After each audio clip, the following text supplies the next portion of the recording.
Anatomy of a disaster, the Bargi dam tragedy. चलिए सीधे आज के इस विश्लेषण की शुरुआत करते हैं। आज हम जिस घटना पर चर्चा कर रहे हैं वो सिर्फ एक दर्दनाक हादसा नहीं है। ये एक ऐसा वाकया है जो हमारे सिस्टम की लापरवाही, पब्लिक सेफ्टी और हमारे सबसे बुनियादी हकों पर बहुत ही चुभते हुए सवाल खड़े करता है। तो आइए बिना वक्त गंवाएं इस सोर्स मटेरियल की गहराई में चलते हैं और समझने की कोशिश करते हैं कि आखिर उस दिन हुआ क्या था और इसके मायने क्या हैं। जरा सोचिए, क्या महज एक पल की लापरवाही किसी की पूरी दुनिया उजाड़ सकती है? ये सवाल सुनने में जितना सीधा है, असल में उतना ही झकझोर देने वाला है। हमारी आज की ये चर्चा इसी सवाल से शुरू होती है। जब हम जबलपुर के बरगी डैम पर हुए उस खौफनाक हादसे को देखते हैं तो इस सवाल का असली वजन समझ आता है। ये घटना सिर्फ रुलाती ही नहीं बल्कि हमारी पूरी सुरक्षा व्यवस्था पर एक बड़ा सा प्रश्न चिन्ह लगा देती है, क्योंकि लापरवाही की कीमत अक्सर इंसानों को अपनी जान देकर चुकानी पड़ती है। तो आखिर 1 मई 2026 को हुआ क्या था? इस पूरी ट्रेजेडी को समझने के लिए हमें उस सीक्वेंस को देखना होगा जिसने एक बहुत ही आम और खुशनुमा दिन को अचानक एक भयानक बुरे सपने में बदल दिया। घटनाओं को अगर हम सिलसिलेवार तरीके से देखें तो शुरुआत होती है दिल्ली के एक हंसते खिलते परिवार से। वो जबलपुर में नर्मदा नदी के क्रूज पर एक बहुत ही बढ़िया शाम बिता रहे थे। सब कुछ बिल्कुल नॉर्मल था, लेकिन फिर अचानक हालात पलट गए। एक बहुत ही तेज और भयानक तूफान उस इलाके से टकराया और महज कुछ ही सेकंड्स के अंदर, जी हां, सिर्फ कुछ सेकंड्स में पानी के उस उग्र बहाव में वो क्रूज पलट गया। उसके बाद चारों तरफ सिर्फ दहशत और चीख पुकार थी। घंटों तक एक बेहद मुश्किल सर्च और रेस्क्यू ऑपरेशन चला और जब वो खत्म हुआ तो उसके नतीजे रोंगटे खड़े कर देने वाले थे।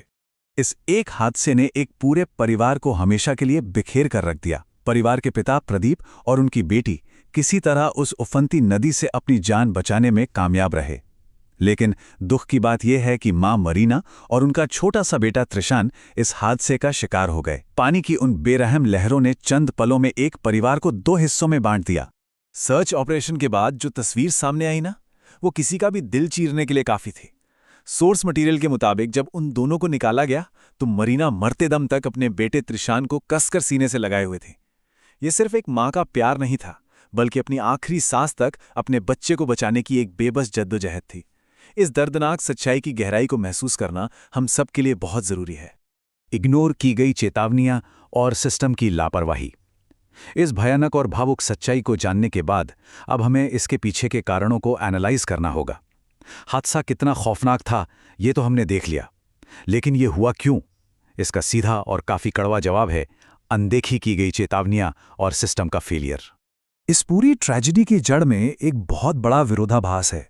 एक तरफ मौसम खराब होने की बिल्कुल साफ चेतावनियां पहले से मौजूद थीं, मतलब ये किसी से छिपा नहीं था कि एक भयंकर तूफान आ सकता है। और दूसरी तरफ इन तमाम वार्निंग्स के बावजूद क्रूज को ऑपरेट करने का फैसला लिया गया। मासूम लोगों की जान को सीधे तौर पर खतरे में डाल दिया गया। ये लापरवाही हमारे पूरे सिस्टम की विफलता को नंगे रूप में एक्सपोज कर देती है। सुरक्षा एक मौलिक मानवाधिकार। यहीं से ये मुद्दा सिर्फ एक परिवार की ट्रेजेडी नहीं रह जाता। बात अब सीधे तौर पर पब्लिक सेफ्टी और हमारे अधिकारों तक पहुंच जाती है। एक सुरक्षित माहौल में जीना ये कोई लग्जरी नहीं है या प्रशासन का कोई एहसान नहीं है। ये हमारा सबसे बेसिक मानवाधिकार है। और इसी कॉन्टेक्स्ट में सोर्स कुछ बहुत ही वैलिड और तीखे सवाल उठाता है। सबसे पहला सवाल, जब मौसम खराब होने की वार्निंग पहले से थी तो लोगों की जान जोखिम में क्यों डाली गई? इस फैसले के पीछे का लॉजिक आखिर था क्या? ये सवाल उस एडमिनिस्ट्रेटिव लापरवाही की तरफ इशारा करता है जहां मुनाफे के लिए या सिर्फ कामचोरी के चलते सेफ्टी स्टैंडर्ड से इतना बड़ा समझौता कर लिया गया।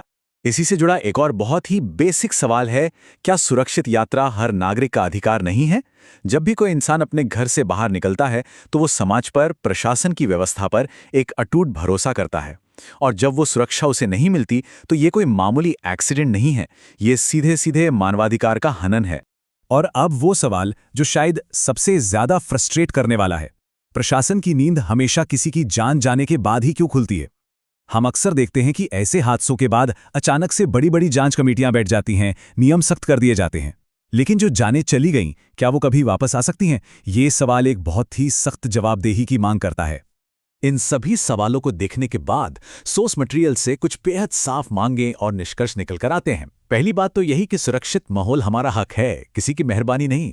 दूसरी बात, हादसे के बाद की जाने वाली कोई भी कागजी कार्रवाई उन लोगों को वापस नहीं ला सकती जो हमेशा के लिए जा चुके हैं। तीसरी और सबसे जरूरी मांग ये है कि इस लापरवाही के लिए जो भी लोग जिम्मेदार हैं उन पर सख्त से सख्त एक्शन होना चाहिए। और आखिर में एक बहुत ही साफ अपील की गई है कि इस बात को ज्यादा से ज्यादा लोगों तक पहुंचाया जाए ताकि प्रशासन जवाबदेह बने और फ्यूचर में ऐसी त्रासदियां दोबारा ना हों। सुरक्षा कोई विकल्प नहीं, यह एक अधिकार है। आज के इस पूरे विश्लेषण का असली सार बस इसी एक लाइन में छिपा है। यह महज कुछ शब्द नहीं है, बल्कि एक बहुत ही पावरफुल रिमाइंडर है जो हमें हमारे अधिकारों के प्रति जागरूक करता है। ये सोचने पर मजबूर करता है कि क्या हमारे सिस्टम में इंसान की जान की कीमत को सच में समझा जा रहा है। इस विचार को अपने साथ रखिए और इस पर गहराई से चिंतन जरूर कीजिएगा। इस एक्सप्लेनर में हमारे साथ जुड़ने के लिए बहुत बहुत शुक्रिया।